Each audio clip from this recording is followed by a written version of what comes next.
I'm Nicholas Ballasy here in Washington at the museum for the premiere of an Inconvenient sequel, Truth to Power, with former Vice President Al Gore. So the first question I have for you was the prediction that you made in the first film about reaching the point of no return in 10 years. That was back in 2006.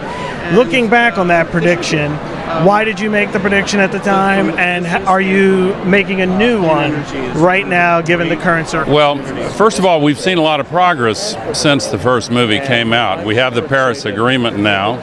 The cost of renewable energy has come down so quickly that people are switching over.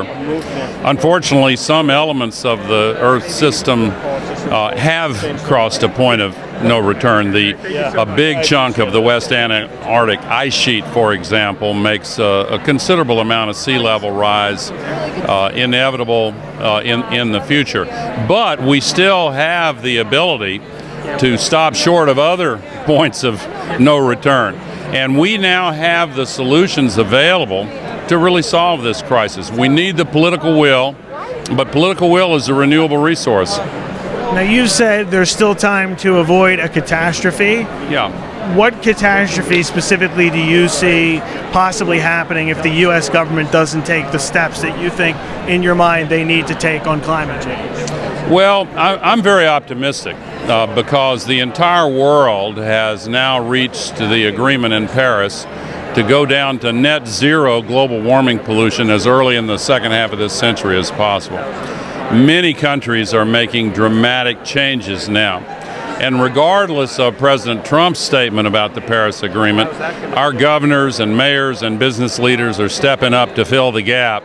I think we're going to meet our obligations under the Paris Agreement regardless of what he does. The 10-year-ago prediction wasn't that it would be the end of the world. It would just be, it's going to be a lot harder 10 years from now if we don't get started. So here's the good news. We actually have solutions now that we didn't have 10 years ago. We have solar panels and wind that are less than the price of coal, which has always been sort of the lowest energy cost. We have batteries that are about to hit the next generation. We have electric cars that are a lot of fun to drive and are taking off.